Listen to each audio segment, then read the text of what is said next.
저희가 이제 사도행전을 마무리하고 예레미야로 와서 예레미야를 만납니다.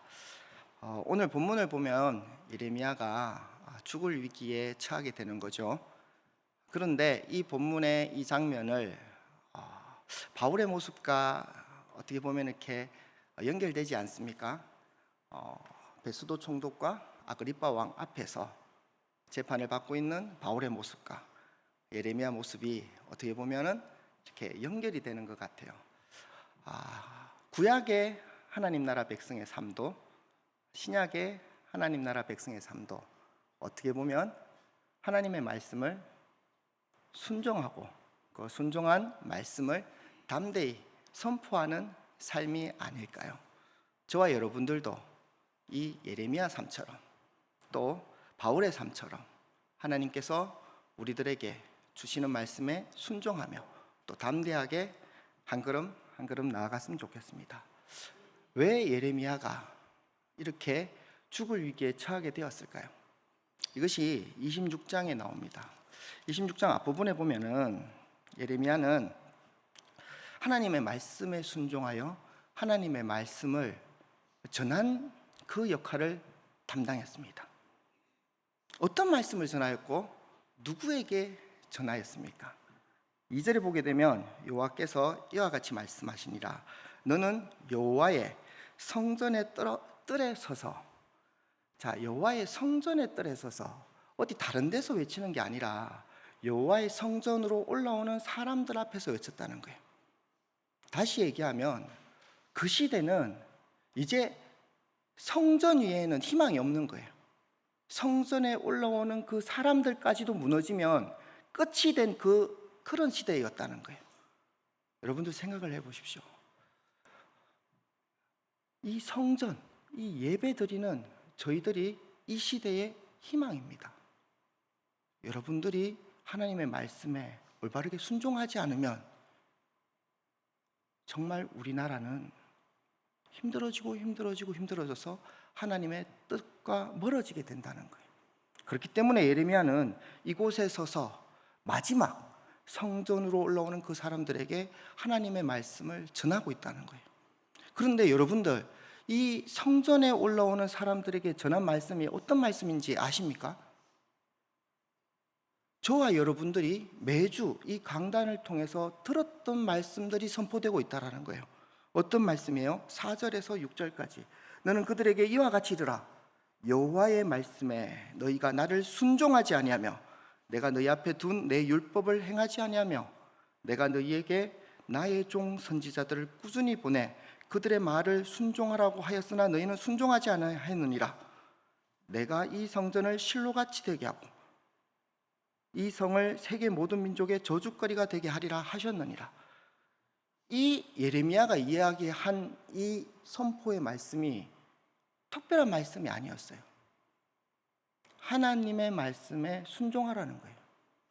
여러분들, 하나님의 말씀에 순종한다라는 이 문장을 여러분들 스스로 곰곰이 생각하시기 바랍니다. 어떤 이야기일까요? 순종한다라는 것이. 순종한다는 것은 그 사람의 모든 것을 인정하고 주권을 인정하고, 하나님께서 이스라엘 백성에게 뭐라고 말씀하셨습니까? 기록된 율법들은 도대체 어떤 말씀들입니까? 나는 내 하나님이 되고 너는 내 백성이 된다라는 얘기예요. 내가 너를 도와주겠다라는 거예요. 너는 나에게 가까이 와서 나와 함께 지내자라는 거예요. 그런데 이 시대는 악하였고 또 교회에 오는 많은 사람들의 마음에는 예배당은 오지만 그 속에 그 사람들의 마음은 도대체 어디에 집중하며 무엇을 추구하며 어떻게 살아가고 있는지 하나님께서는 다 아신다는 거예요. 저는 오늘 이 말씀 앞에 제가 어떻게 할 수가 없습니다. 여러분들 스스로 이 말씀 앞에 서셔서 나는 도대체 하나님께 순종하지 않는 그런 부분들이 어떤 것들이 있을까? 이 제사장과 이 선지자들이 왜 화가 났을까요? 열심히 예배당에 와서 말씀을 따라 자기들은 실천한다고 하는데 순종하지 않는다는 거예요. 그 속에 하나님이 그 마음을 다 아시기 때문에 여러분들 마음도 제 마음도 하나님께서는 아십니다. 지금은 성령님께서 우리 안에 거하시잖아요. 말씀을 읽고 그 말씀이 우리를 찔리게 하고 말씀이 우리를 힘들게 할 때 그것을 외면하는 것이 아니라, 그것에 오히려 내 의견을, 내 의를 주장하는 것이 아니라 그 말씀에 여러분들이 순종하셔야 됩니다. 눈물을 흘리며 그 말씀 앞에 나아가셔야 됩니다. 이것이 예레미야가 외쳤던 말씀입니다. 그리고 이 강단에서 매일 외쳐지는 그런 말씀이라는 거예요. 성경을 읽으면서 우리는 누구를 더 알아갈 수 있을까요? 바로 하나님의 마음을 우리가 알아갈 수 있습니다. 하나님의 마음은 어떤 마음입니까? 여러분들 하나님의 마음을 느끼면 정말 웃을 수밖에 없고 눈물 흘릴 수밖에 없습니다. 성경에는 우리가 하나님의 마음을 직접적으로 알 수 없기 때문에 하나님께서 하나님의 마음을 성경에 적어 주셨어요.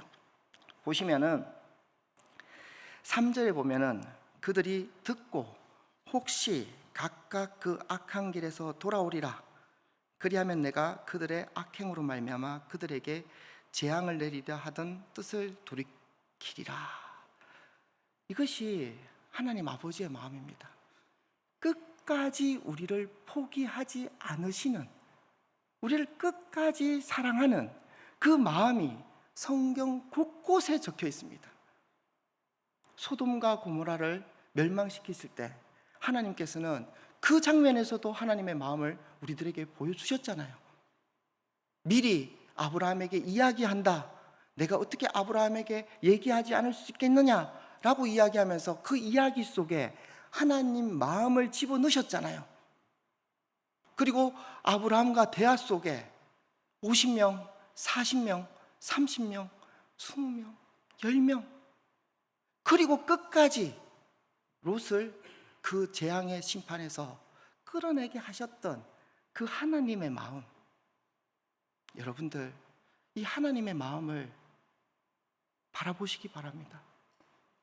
오늘도 이 하나님의 마음에 저와 여러분들이 온전히 품에 꼭 안겨서 살아가는 삶이 되었으면 좋겠습니다.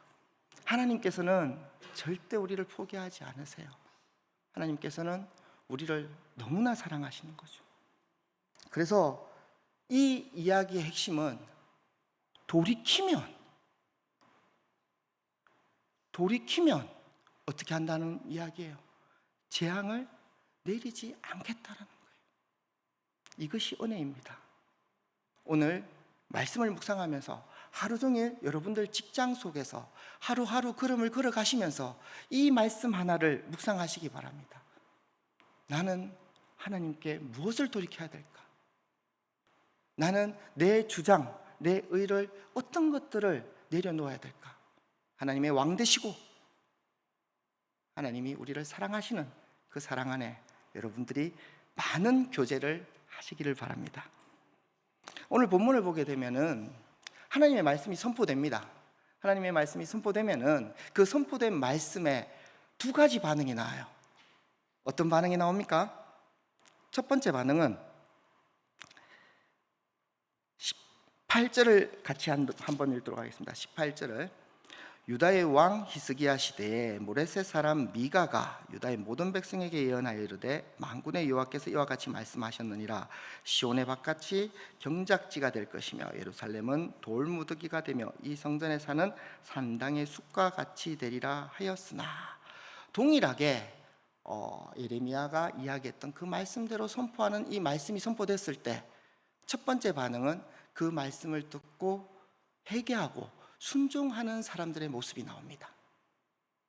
이 모습들 속에 하나님께서는 결국 그 심판을 정말 보류하시는 그런 모습들이 나오는 거죠.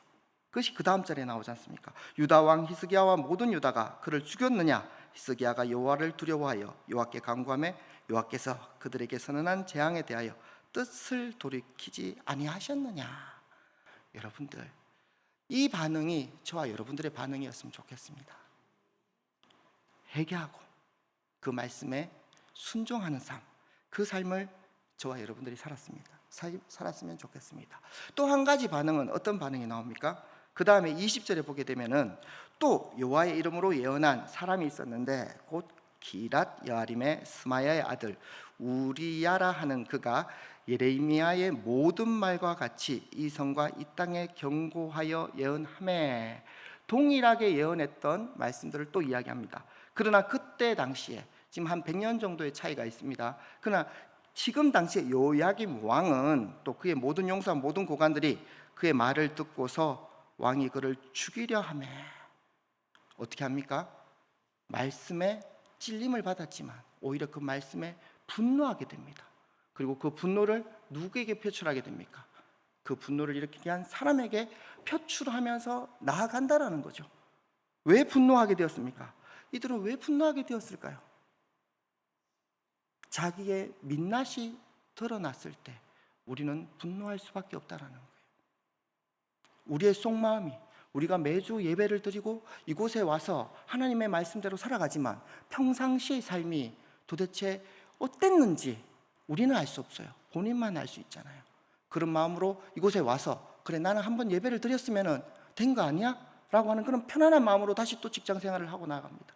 하나님께서 그 예배를 어떻게 받으셨을까요? 여러분들의 생각과 모든 관심이 말씀이 아닌 다른 것에 초점이 돼 있으면서 하나님 앞에 나오고 하나님께 예배드리는 그 모습 속에 하나님께서는 어떤 마음으로 그 사람들을 바라보고 계셨을까요? 수많은 메시지를 전하시겠죠. 주의 많은 사람들을 통하여 순종하라, 나에게 다시 돌아와라 라는 메시지들을 전하겠죠. 네가 지금 그렇게 살면은 참 그리스도의 삶이 아니야 라는 이 이야기를 들었을 때 여러분들 자신의 삶을 돌아보게 됩니까? 아니면 그 이야기를 했는 사람을 향하여 여러분들이 손가락질을 하게 됩니까? 자기는 자기 자신을 잘한다라고 생각합니다.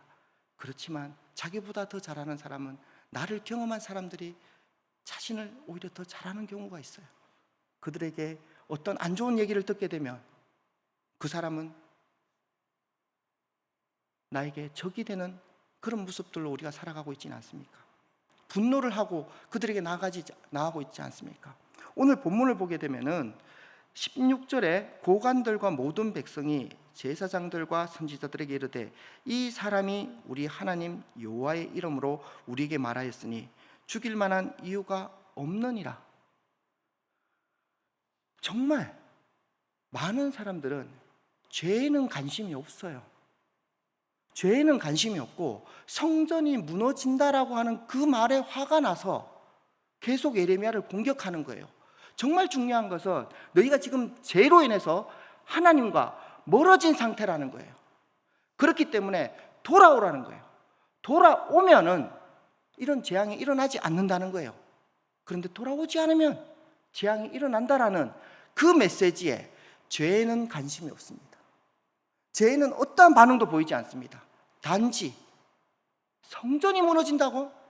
내가 이렇게 열심히 예배를 드리고 이렇게 열심히 하나님의 일을 하는데 나는 그 말에 분노를 하며 내 스스로 내가 얼마나 죄인인지에 대한 고백은 보이지 않는다는 거예요.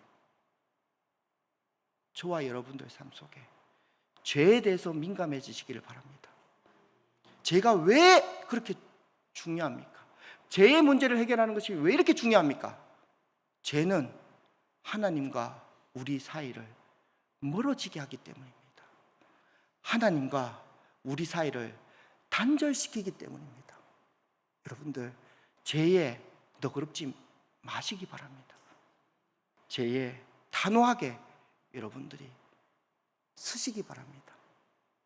하나님의 말씀을 따라서 살았던 세 사람의 모습이 나옵니다. 첫 번째는 미가 선지자가 나옵니다. 두 번째는 우리야 선지자가 나옵니다. 마지막은 예레미야 선지자가 나옵니다. 이 세 명을 보니 저는 누가 생각이 났는지 아십니까? 이 세 사람의 삶을 보니 한 명은, 세 명이 똑같이 하나님의 말씀을 전하였고 세 명이 똑같이 하나님의 말씀을 담대히 전하였어요. 그러나 한 명은 그 말씀을 통하여 그 사람들, 주변 사람들에게 칭송을 받는 자리에 가게 되는 거예요. 또 한 사람은 그 말씀을 전했는데 바로 죽음을 당하는 그런 삶을 살게 되는 거예요. 또 한 사람은 말씀을 전하였는데 정말 힘겹게 목숨을 살아내며 하나님께서 이끄시는 그 삶을 끝까지 지키면서 살아갔던 이 세 사람의 모습들 속에 저는 예수님께서 가장 사랑하셨던 제자 3명의 모습이 보이는 거예요. 베드로, 야고보, 요한. 여러분들, 이 말씀을 통해서 저는 정말 하나님이 모든 것의 주인이시구나, 하나님의 섭리이시구나. 우리가 그리스도인으로 살아갔을 때 칭송을 받는 자리에 갈 수도 있습니다. 또 그것 때문에 일찍 죽음을 당할 수도 있습니다. 그리고 힘들게 살아가면서 그 말씀을 끝까지 선포하는 삶을 살아갈 수도 있습니다. 그러나 이 모든 것이 무엇입니까? 하나님의 섭리라는 거예요. 하나님이 그 모든 일들을 이끄시고 우리에게 가장 적합하게, 가장 알맞게 그 일들을 맡기신다는 거예요. 교사로, 선생으로, 목사로, 선교사로, 집사로, 장로로, 이 많은 일들에 남에게 비교하는 것이 아니라 여러분들에게 주어진 그 삶의 그 순간에 말씀에 순종하며 말씀을 따라 선포하며 그 자리가 칭송받는 자리일 수도 있고, 그 자리가 죽음을 당할 수 있는 자리도 있고, 그 자리가 힘들게 그 자리를 지키며 살아가는 자리일 수도 있다는 것, 그럼에도 불구하고 순종하는 삶을 살아가는 저와 여러분들이 다 되시기를 바랍니다. 기도하겠습니다. 살아계신 하나님 아버지, 너무나 감사합니다. 말씀을 읽으면 읽을수록 하나님이 우리를 얼마나 사랑하시는지 우리는 보게 되고 알게 되고 깨닫게 됩니다. 하나님의 그 사랑 안에 오늘도 온전히 살아가는 저희들 다 되게 도와주시옵소서. 아버지 하나님, 순종하는 삶을 살아야겠습니다. 하나님의 말씀에 순종한다는 것은 오늘도 하나님께 더 가까이 나아간다는 것입니다. 오늘도 하나님께 가까이 나아가서 하나님의 손 꼭 붙잡고 우리의 모든 삶을 같이 예수님과 걸어가는 저희들 삶이 되게 주님 이끌어 주시옵소서. 거룩하신 예수님 이름으로 기도드립니다. 아멘.